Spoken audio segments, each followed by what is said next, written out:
విద్యాలయం.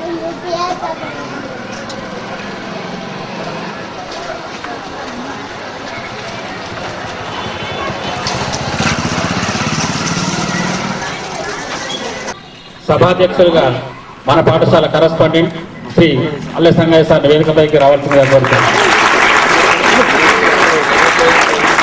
అలాగే దక్కన్ గణేష్ గారు చేయుత స్వచ్ఛంద సంస్థ వ్యవస్థాపక అధ్యక్షులు గారు ప్రముఖ, అలాగే బండి మాధవ్ సార్ గారు లిటిల్ జీనియస్ స్కూల్ కరస్పాండెంట్ గారు, Kummarapalli Satyanarayana sir little private school Satyanarayana sir ఉన్నాం.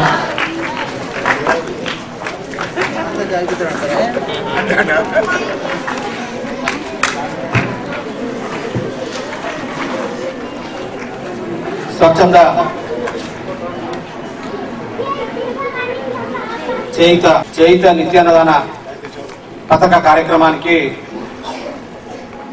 ఆదర్శ విద్యార్థుల ఉడతాభక్తిగా ఏదో రకంగా సాయం చేయాలనే తలంపుతో ఈరోజు ఈ పాఠశాలలో మనం ఈ కార్యక్రమం చేపట్టాం. ఈ కార్యక్రమానికి ఇచ్చేసిన కోరుట్ల మండల విద్యాధికారి గంగుల నరేశం గారికి, అదేవిధంగా సేవా సంస్థ వ్యవస్థాపక అధ్యక్షులు సీనియర్ పాత్రికేయులు city cable reporter Katkam Ganesh గారికి, అదేవిధంగా సంస్థ అధ్యక్షులు వాసన గణేష్ గారికి, ప్రముఖ రియల్ ఎస్టేట్ వ్యాపారి, ఈ పాఠశాల పూర్వ విద్యార్థి, మనం ఏదడిగినా ఉన్నాయా లేవా అన్నట్టే దానం చేసే మంచి దాతృత్వం గల దాసరి రాజశేఖర్ గారు, ఎంపీటీసీ మురళి గారు, లింగం లక్ష్మణ గారు, మా పాఠశాల వివిధ పాఠశాల కరస్పాండెంట్ మిత్రులు నమస్కారాలు తెలియజేస్తూ, చేయూత స్వచ్ఛంద సేవా సంస్థని గత 3 సంవత్సరాల క్రితం కోరుట్ల పట్టణంలో ప్రారంభించడం జరిగింది. దీంట్లో ముందుగా నేను తీసుకున్న అంశం ఏంటంటే, పేదలకి ఒక అనాథ ఆశ్రమం కోరుట్లలో స్థాపించాలి, వారికి 2 పూటల భోజనం అందించే కార్యక్రమాన్ని మనం ఏర్పాటు చేయాలనే లక్ష్యంతో చేయూత స్వచ్ఛంద సేవా సంస్థను గత 3 సంవత్సరాల క్రితం ఏర్పాటు చేసి, ముందుగా ఈ సంస్థ ద్వారా ఎవరైనా కిరాయి నివాసాల్లో ఉన్న వాళ్ళు చనిపోతే అట్టి శవాలను ఇంటి ఓనర్లు ఇళ్లకు రానియరు. అట్లాంటి వారి కొరకు ఒక షెల్టర్ ఏర్పాటు చేయాలి, వాళ్ళకు నివాసాన్ని మనము కల్పించాలని మేమంతా నిశ్చయించుకొని మన కోర్టులో ప్రభుత్వ ఆసుపత్రి సర్కార్ ఇప్పటికి దాదాపు ఒక 15 మంది ఎవరైనా కిరాయి నివాసాల్లో ఉన్న చనిపోతే అక్కడికే వచ్చి కర్మకాండలు పూర్తయ్యే వరకు అక్కడే ఉండి వాళ్ళు కార్యక్రమాలు కొనసాగిస్తున్నారు. దీని తర్వాత గత 3 నెలల క్రితం మా చేయూత స్వచ్ఛంద సేవా సంస్థ సర్వసభ్య సమావేశం జరిగింది. ఈ సంస్థలో 30 యువజన సంఘాలు, కోరుట్ల పట్టణంలో ఉన్న 30 ముఖ్యమైన యువజన సంఘాలన్నీ కూడా ఈ చేయూత స్వచ్ఛంద సేవా సంస్థలో పాల్పంచుకుంటున్నాయి. 30 యువజన సంఘాలంటే ఒక్క యువజన సంఘం నుండి 30 మంది పెట్టినా మాకు 1000 మంది మా సంస్థకు బలంగా ఉన్నారు. కాబట్టి ఏదైనా ఇంకొకటి మనము ప్లాన్ చేద్దామని చెప్పి నిర్ణయించుకున్న దశలో మరి కోరుట్ల పట్టణంలో చాలా మంది వృద్ధులు పాపం 2 పూటల అన్నం తినలేక వాళ్ళు జీవోత్సవంలో గడుపుతున్నారు. కాబట్టి వారికి మనము అన్నదానం చేద్దామనే ఆలోచన మాకు కలిగిందే తడవుగా మా సభ్యులందరం సమావేశమైనాం. అయినాక వెంటనే చేయూత స్వచ్ఛంద సేవా సంస్థ ద్వారా చేయూత నిత్యాన్నదాన వేదిక ప్రారంభించి మరి వారికి 2 పూటల భోజనం అందిద్దాం అనే ఆలోచనతో గత 56 రోజుల క్రితం డిసెంబర్ 18వ తారీఖు రోజున మేము చేయూత నిత్యాన్నదాన వేదిక ప్రారంభించినాం. ఆనాటి నుండి ఇవాళటి వరకు కూడా కోరుట్ల పట్టణంలో ఉన్న నిరాశ్రయ వృద్ధులకు వారు ఉన్న చోటికే వెళ్ళి 2 పూటల భోజనం మేము అందిస్తున్నాము. మరి దీనికి మాకు దాతల సహకారం కూడా చాలా లభిస్తుంది. చాలా వాళ్ళు 8th క్లాస్ స్టూడెంట్స్ కళాపిడికడు బియ్యం జమ చేసి ఒక 50 మాకు సహాయం కూడా కొనసాగుతుంది. అదే పరంపరలో ఈ రోజు మీరు కూడా ఆదర్శ విద్యా సంస్థల నుండి మాకు అందించడం నిజంగా మాకు చాలా సంతోషాన్ని ఇస్తుంది. మరి మీ ప్రోత్సాహంతో మాకు మీ అందరి సహకారం కూడా ఎదురుగా ఉంటారని చెప్పి కోరుకుంటూ ఈ అవకాశం ఇచ్చిన పాఠశాల యజమానికి ధన్యవాదాలు తెలియజేస్తూ ముగిస్తున్నాం. స్వచ్ఛంద సంస్థ జనరల్ సెక్రటరీ ఎండి సలామత్ గారిని వేదికపైకి సాధారణంగా ఆహ్వానిస్తూ మరి సహాయ సహకారాలు అందించాల్సిన అవసరం ఉంది. కూడు లేని నిరుపేదలకు, విచ్చమెత్తుకునే వాళ్లకు ఒక వ్యక్తి భూమి మీద పట్టినంటే నిజంగా అందరూ సమానులే. ప్రైమ్ మినిస్టర్ అయినా, అటెండర్ అయినా, రోడ్డు మీద అనుకుతినమైన అందరి ప్రాణమే. అట్లాంటి నిరాశ్రయులకు మన స్వచ్ఛంద సంస్థ ఎన్నో సహాయ సహకారాలు అందిస్తూ ఈరోజు మన నియోజకవర్గంలోనే మన స్వచ్ఛంద సంస్థ ఆదర్శవంతంగా నిలిచిందని చెప్పడానికి గర్వపడుతున్నాను. ఈ సంస్థకు మనందరము, ఎందుకంటే సంస్థకు యువకుల అండదండలు బలము దండగా ఉన్నాయి. ఒక 1000 మంది సభ్యులంటే ప్రతిరోజు ఒక 5-10 మంది దీన్ని పనిగా తీసుకున్న ఒక సంవత్సరం లోపు ఇట్లాంటి కార్యక్రమాలు ఎన్నో చేయడానికి మంచి అవకాశం ఉన్నాయి. యువత పూర్తి సహాయ సహకారాలు అందిస్తుంది. కాబట్టి ఈ సంస్థకు కొరుట్ల పట్టణ ప్రజలే కాకుండా ప్రతి ఒక్కరము సహాయ సహకారాలు అందించి సంస్థను ఇంకా పైకి తీసుకుపోవాల్సిన అవసరం ఉందని తెలియజేస్తూ ఈ సంస్థకు ఈరోజు విరాళం ఇస్తున్న ఆదర్శ పాఠశాల విద్యార్థులకు మరియు కరెస్పాండెంట్ కు ఈరోజు ముఖ్య అతిథిగా హాజరైన ఎంఈఓ గారికి, మిగతా మిత్రులందరికీ ధన్యవాదాలు చెప్తూ ముగిస్తున్నాను. ఇంతకుముందే చెప్పినాను, తన చేతుకు ఎముకలు లేవు, కేవలం దానం చేయడమే ఆ చేతుకు తెలుసు. ఇప్పటికే ఆల్రెడీ అయ్యప్ప దేవస్థానంలో అక్కడ కళ్యాణ భవనం ఏదైతే నిర్మిస్తున్నారో ఆ నిర్మించబడ్డ షెడ్ ఏదైతుందో ఆ షెడ్కు సంబంధించిన స్టేజ్ అంతా సుమారుగా 3 లక్షల పైచీలకు ఖర్చు పెట్టి శ్రీ దాసరి రాజశేఖర్ గారు అదే పరంపరలో ఇవాళ వీరు ఎంత ఉదార గుణం అంటే ఆల్రెడీ తన తల్లిదండ్రుల పేరు మీద గత వేసవి కాలంలో ఎండ తీవ్రతతోని నీటి ఎద్దటుంటే స్వయంగా తల్లిదండ్రుల పేరు మీద ఒక ట్యాంక్ ఉన్నది. అట్లాగే ఇప్పుడే నన్ను పక్కన తీసుకొని ఒక విషయం చెప్తా అన్నాడు. సార్ 200 గజాల జాగా నేను చేయుత స్వచ్ఛంద సంస్థ వాళ్ళకి ఇవ్వడానికి సిద్ధంగా ఉన్నా, కానీ నాకు ఏదైతే స్థలం మరి ఒక పూర్వ విద్యార్థిగా ఈ పాఠశాల యొక్క రుణం తీర్చుకున్నారు. అట్లాగే చేయుత సంస్థకు చేయుత ఇవ్వడానికి ముందుకొచ్చినందుకు వారికి ప్రత్యేకంగా ధన్యవాదాలు అందిస్తూ ఆ భగవంతుడు ఆయురారోగ్యాలతో పాటు ఇంకా అష్టైశ్వర్యాలు కలిగించాలని, వాళ్ళ పిల్ల పాపల కుటుంబాలు చల్లగా ఉండాలని ఒక్కసారి మనమందరము గట్టిగా చేతులతో ఆశీర్వదిస్తాం. Okay, thank you Rajasekhar. నేడు సమాజంలో సేవా కార్యక్రమాలు చేస్తున్నాను. నిజంగా ఇక్కడి నుంచి బయటకు వెళ్ళిన విద్యార్థులు ఎన్నో ఉన్నతమైన కార్యక్రమాలు చేపట్టడానికి మాకు దిశానిర్దేశం చేసినటువంటి ఆదర్శ విద్యా సంస్థలకి మరోసారి పేరు పేరున ధన్యవాదాలు తెలియజేసుకుంటూ, నిజానికి మేము చేపట్టిన కార్యక్రమానికి ఇప్పటి నుండే ఇంత చిన్న వయసులో నుండి మా కార్యక్రమానికి చేయుత స్వచ్ఛంద సేవా సంస్థకి మా వంతు చేయుతనిస్తా అంటూ ముందుకొచ్చిన ఈ విద్యార్థులందరూ కూడా మరోమారు చేయుత స్వచ్ఛంద సంస్థ తరపున కృతజ్ఞతలు తెలిసి రాజశేఖర్ అన్న గారు కూడా నిజానికి ఒక 200 గజాలు స్థలాన్ని ఇవ్వడం అంటే ఉట్టి మాటలు కాదు. ఇప్పుడున్న వ్యవస్థలో నిజంగా ఆర్థిక వ్యవస్థపై నడుస్తూ ఉంది, డబ్బులపై విషయంపై నడుస్తూ ఉంది. కాకపోతే మేము చేస్తున్న కార్యక్రమాలకి స్పందించి మాకు 200 గజాలు అందించి దానికి ఆదర్శ విద్యాలయం అని పేరు పెట్టుకోమన్నందుకు నిజంగా నేను ఆదర్శ విద్యార్థిని అయినందుకు నేను గర్విస్తూ ఉన్నాను. ఈ విద్యార్థి బిడ్డైనందుకు నేను నిజంగా సంతోషిస్తున్నాను తెలియజేస్తాను. నిజానికి విద్యార్థి సోదరులైనా, ఎందుకంటే నేను ఇదే స్కూల్ నుంచి వెళ్ళాను కాబట్టి మీ అందరికీ ఒక చిన్న విషయం. నిజంగా మనం సమాజంలో మొక్కించుకోబడతామో తొక్కించుకోబడతామో దాన్ని డిసైడ్ చేసుకునే దానిపై మనపైన మాత్రమే బాధ్యత ఉంది. నిజానికి సమాజంలో మనం నమస్కరించబడాలి, మొక్కబడాలి, లేకపోతే సమాజంలో తొక్కించుకోబడాలంటే ఈ విద్యార్థి దశ నుంచే మనం చేసే కార్యక్రమాలపై ఆధారపడి ఉంటుంది. నిజానికి మనం ఇక్కడ ఉన్న వ్యక్తులందరూ కూడా గుడికి వెళ్తా ఉంటారు. గుడిలో ఎవరుంటారు? దేవుడు శిల్పంతో చెక్కబడి ఉంటాడు. దాని ముందున్న కూడా గడప కూడా అదే బండరాతితో చెక్కబడి ఉంటుంది. ఓ రోజు ఆ గడప అడుగుతుంది దేవుని, ఏంటి దైవమా నీ గొప్ప ఏంటి నా తెప్ప ఏంటి అని.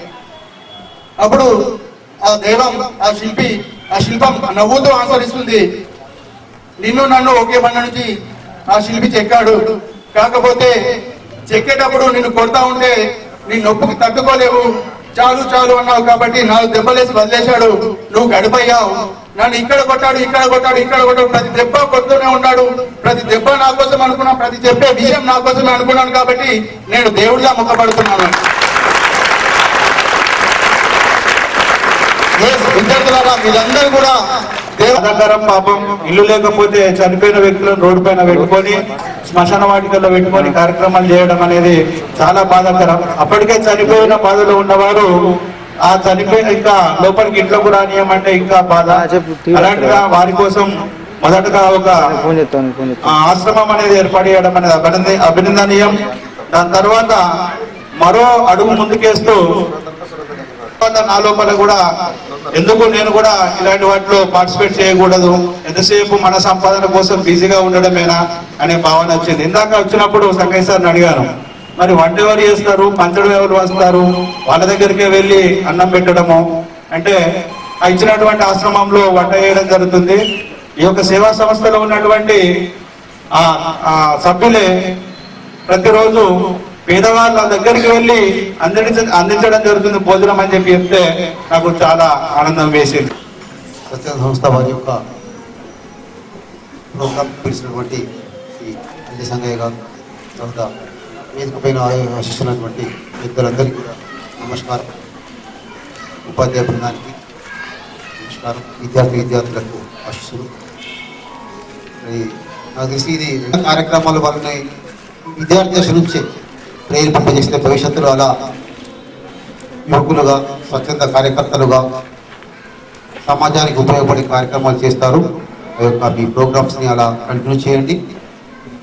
మరి ఏదైతే ఒక తిండి మాత్రమే కడుపు నిండా తిన్న తర్వాత చాలు అనే ఒకటి, ఎవరికైనా ఎక్కడికి వెళ్ళినా కూడా కడుపు నిండిన తర్వాత ఎవరు కూడా అంతకంటే ఎక్కువ మించి తినాం. డబ్బు ఇచ్చినా సరిపోదు, బంగారం ఇచ్చినా ఏది ఇచ్చినా కూడా సరిపోదు. ఎన్నుకున్న కాన్సెప్ట్కి మీద ఒక్కొక్కసారి మళ్ళీ మీ అందరికీ కూడా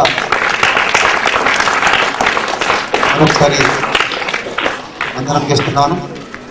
ఆ కాన్సెప్ట్ని మరి నా పక్షాన కూడా ఎంఈఓ పక్షాన కూడా మీరు ఒకసారి మీ టైంను చూసుకొని స్కూల్ సెలెక్ట్ చేసుకుంటే వాళ్ళకు కూడా పర్మిషన్ ఇప్పించి వాళ్ళలో కూడా మరి ఇలా కూడా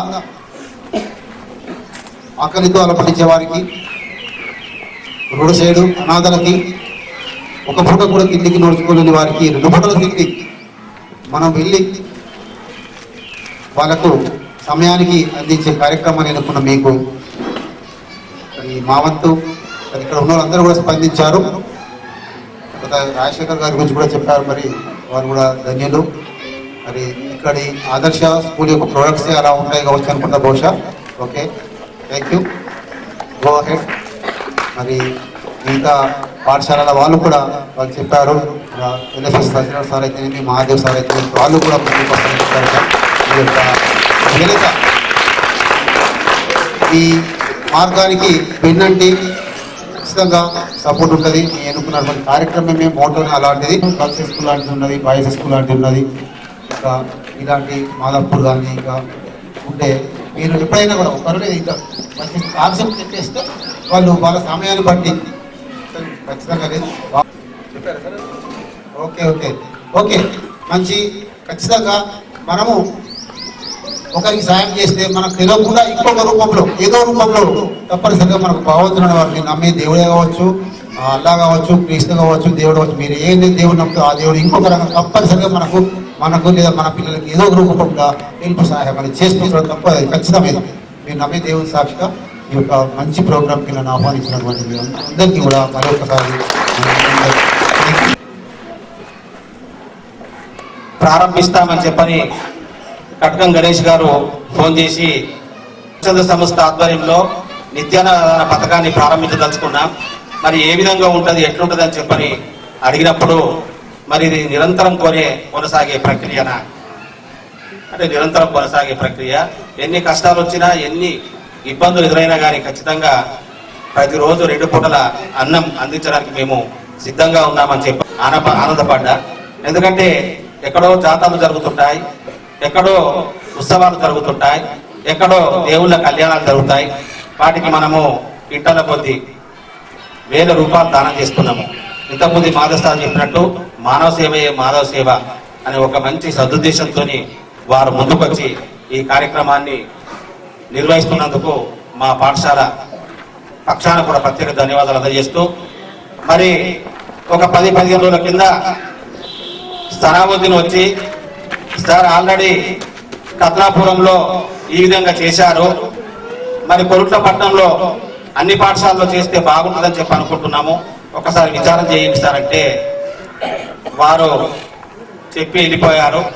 ఆ తర్వాత నేను అనుకున్నాను ఇది ఆదర్శం ఉంటే చాలు కావాలని చెప్పిన ఒక ఆలోచనతో ముందుగా మా ఆదర్శ పిల్లలకు అందరికీ క్లాస్ తిరిగి చెప్తే అందరి ముఖాల్లో ఒక రకమైన ఆనందం ఎట్లా ఫీల్ అయిందంటే, ఒక అనాథలకు, ఒక పేదవాళ్లకు, నిరుపేదలకు, ఒక వృద్ధులకు మేమే స్వయంగా అన్నదానం చేస్తాం. కూరగాయలు ఏమంటారా, మా ఇంట్లో టమాటాలు ఉన్నాయి, మా తోటలో చిక్కుడుకాయలు ఉన్నాయి, మా తోటలో మా మిర్చి ఉన్నది, బియ్యం తెమ్మంటారా అని అడిగితే నేను చాలా ఆశ్చర్యపోయినా. నేను చెప్పింది కేవలం బియ్యం తీసుకురాదని చెప్పిన. ఇప్పుడు కూరగాయలు కూడా తెచ్చిపెట్టింది సార్. కూరగాయలు కూడా చాలా మంది పిల్లలు కూరగాయలు తెచ్చిపెట్టారు చెప్పిన ఒక ఉద్దేశంతో అందరు పిల్లలు కూడా వాస్తవంగా మేము ఎప్పుడన్నా ఫీజులు అడిగినా, లేకపోతే ఏదైనా సినిమా ప్రోగ్రామ్ దొరకపోతామన్నా, ఇంకేది అడిగినా కానీ 6 రోజుల ముందు చెప్పినా కానీ పైసలు తీసుకొచ్చాడు ఉన్నాడు. టూర్కు ఇవాళ టూర్ పోతున్నామంటే పొద్దున పైసలు తెచ్చిస్తారు రాత్రి బస్ ఎక్కుతారు. కానీ ఇది కేవలము ఒకటే రోజుల మొత్తం దార పట్టింది, సంచుల దార. ఈయన నింపచ్చారు, సంచులు పెట్టారు. మా సాటు పర్సన్ అయిపోయింది, పెట్టని ఇప్పుడు అని చెప్పండి. అన్ని సంచులు చేరి కేవలం ఒకటే రోజు అయింది సార్. అందుకు మా విద్యార్థులను నిండుగా అభినందిస్తున్నా. ఇది మీకు ఇంకా పెద్దగా కూడా ఇదే ఆలోచనతో మరి కృషి చేస్తారని చెప్పని ఆశిస్తూ, ఈ చేయుత సంస్థ వాళ్ళు కూడా నిజంగా ఒక్కొక్కరు ఒక్కొక్క కార్యక్రమంలో కూడా రక్తదాన కార్యక్రమాలు కావచ్చు, రక్తదాన శిబిరాలు కావచ్చు, రక్తదాన గ్రూప్ టెస్టింగ్లు కావచ్చు, ఇట్లా పేదలకు రకరకాలుగా ఎన్నో రకాలుగా వారు సేవలు చేస్తూ లాస్ట్ 3 years బ్యాక్ ముక్తి నిలయం అనేది ఏర్పాటు చేసి అనాథ శవలకు ఒక కేర్ ఆఫ్ అడ్రస్ గా మారడానికి చేయుత సంస్థ అయిందని చెప్పడంలో ఎలాంటి వృధా భక్తిగా సాయం ఉంటుందని చెప్పని చెబుతూ, ఈ అవకాశం ఇచ్చిన ఈ వేదికపై ఆశీర్వైన పెద్దలందరికీ నమస్తులు తెలుపుతూ, మరి దాసరి రాజశేఖర్ గారికి ప్రత్యేకంగా ధన్యవాదాలు అందజేస్తూ, ఫోన్ చేయగానే నిన్న వస్తా సార్, నేను కరీంనగర్లో ఉన్నా, రేపు వస్తా సార్, ఖచ్చితంగా వస్తా, అటెండ్ అవుతా అని చెప్పని ఇవాళ ఇక్కడికి వచ్చి తాను 200 గజాలు అనౌన్స్ చేసేసి పాఠశాల పేరు పెట్టమనడము. ఎందుకంటే నేను అనుకుంటాను, సిర ఉన్న పెన్నే వారుతుంది, సిరా లేని పెన్ను వారది, సిరలేని పెన్ను నువ్వు ఎంత గీకినా వారది. అట్లాగే దాతృత్వం ఉన్న వాళ్ళ దగ్గరే దానం చేస్తారు, దాతృత్వం లేని వాళ్ళను ఎంత గోకినా కానీ ఒక్క కిలో బియ్యం కూడా, ఒక్క రూపాయి కూడా దక్కదు. సిర ఉంటే పెన్ను వాడుతుంది, దాతృత్వ గుణం ఉంటే దానం చేయగలుగుతాడు. ఆ దాతృత్వ గుణం మెండుగా ఉన్న వ్యక్తి రాజశేఖర్. మరి వారు పూర్వజన్మలో చేసుకున్న పుణ్యము ఇవాళ కొరట్ల పట్టణంలో ఒక వెలుగుతూ మరి వారు మంచి స్థిరపడ్డారు. ఇంకా భవిష్యత్తులో ఉన్నత స్థితిలో ఉండాలని చెప్పని కోరుకుంటూ, ఇప్పుడు మా పాఠశాల తరఫున సేకరించిన రైసులను మరి ఈ వేదికపై ఆశీర్లైన స్వచ్ఛంద సంస్థ నిర్వాహకులకు ఎంఈఓ గారి చేతుల మీద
चालू